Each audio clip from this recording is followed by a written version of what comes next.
For most people, night is a sanctuary. For me, it's a battlefield. My name is Jake, and I'm an insomniac. They say humans spend a third of their lives asleep, but I feel like I've been locked out of that world.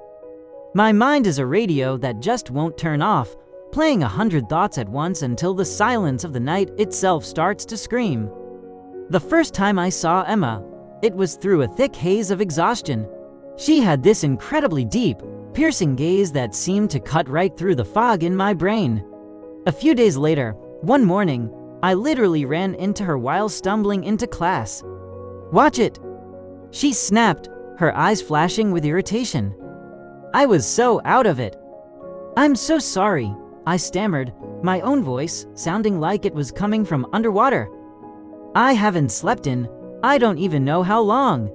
Her expression softened instantly. "Actually," she said, "me neither. I stayed up way too late binging a new series on Netflix. I guess we're both zombies today." That one shared moment of pure exhaustion became our bond.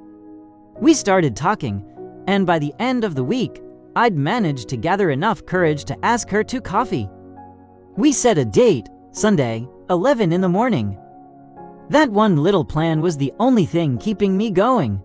But the excitement was a death sentence for my already destroyed sleep schedule. The anticipation kept me wired. Friday night bled into Saturday in a blur of computer games and way too much caffeine. I vaguely remember the sun coming up on Sunday morning, or was it Saturday? My brain was completely scrambled. My eyelids felt like they were made of lead. I figured I'd just close them for a second. Just 1 second. I bolted upright, my heart hammering against my ribs. I looked at my phone. The clock said 9 o'clock. Oh my God, 2 hours until the date. I jumped in the shower, threw on some clothes, and sprinted all the way to the cafe. I found a table, and I waited. And waited. 1 hour passed, then 2. I tried calling her, but it went straight to voicemail. My heart just sank into my stomach. I couldn't believe she'd stood me up. Finally, the waiter came over and tapped me on the shoulder. "Rough day, kid?" he asked, looking at my miserable face. "My date stood me up," I sighed. "We were supposed to meet at 11 on Sunday." The waiter just stared at me with this look of pity in his eyes. "Son," he said gently, "it's Monday." The entire world tilted on its axis. Monday. I hadn't just taken a nap. I had lost an entire 24-hour cycle. My Saturday and Sunday had fused together into one long, waking dream. I rushed to school, a sweating, disheveled mess. I had to explain. I found Emma at her desk, her face a mask of cold disappointment. "I'm so sorry," I said, breathless. I overslept. My alarm didn't go off. I was rambling, trying to find an excuse that made sense. "Save it, Jake," she said, her voice completely flat. I waited for an hour. "Don't talk to me again." It was like a punch to the gut. I walked home in a complete trance. The sidewalk felt like it was moving beneath my feet. My head was spinning. And then, suddenly, my knees just buckled. Everything went dark. When I opened my eyes, I wasn't in my bed. I was in a grimy, dark alleyway. A man with matted hair and a weathered leather jacket was looming over me. "You can't sleep either, can you?" he rasped, his voice gravelly. How did you know?" I asked, my voice trembling. "Takes one to know one," he said. "Welcome to the Insomnia Club, kid. Rule 1, keep your mouth shut. Rule 2, do what you're told." He led me through a hidden door into what looked like a high-tech bunker filled with other tired-eyed people. He called them the night-watchmen. This man, my new guide, was named Ethan. He told me that we were the secret heroes of the dark. We helped the lost, we fed stray animals, we guarded the entire city while all the normals slept peacefully in their beds. For the first time, my condition felt like a gift, not a curse. Are you ready for your first mission? Ethan asked, his eyes glinting. Yes, I whispered, desperate for a purpose, for any reason to feel good about myself.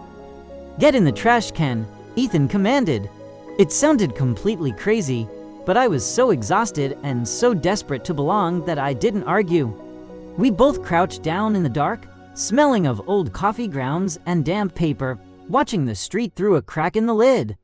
It was bizarre, but I felt a thrill. I was part of something. Suddenly, a scream pierced the air. Help! Someone stop him! I recognized the voice instantly. It was Emma. Without thinking, I burst out of the bin. A shadowy figure was sprinting away with her bag. Adrenaline, the only thing stronger than exhaustion, surged through me. I chased him down the street and into a dead-end alley. I pinned him against the brick wall and snarled, "Give it back."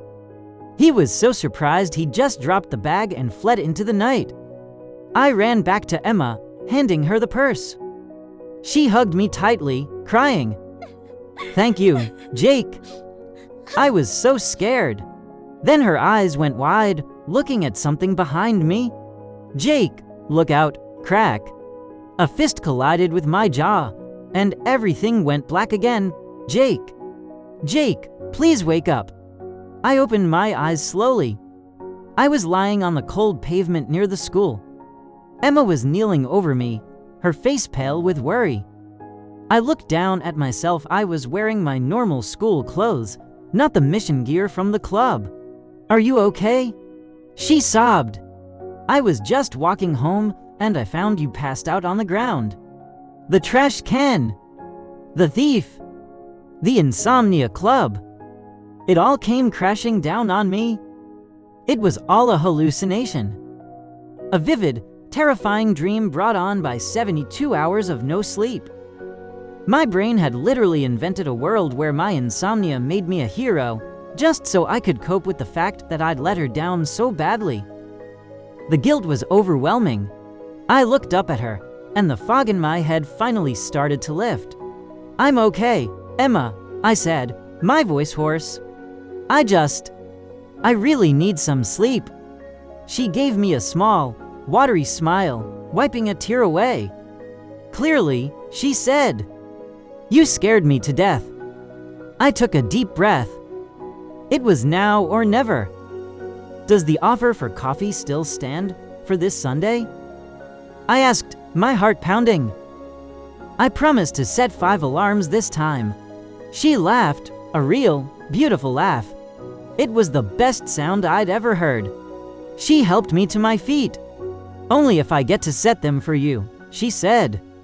Maybe my insomnia didn't give me superpowers, but in the end, it did give me a second chance. Thank you so much for watching. If you've ever struggled with sleep or felt overwhelmed, know that you're not alone, and it's okay to ask for help. Don't forget to like and subscribe for more stories. See you next time.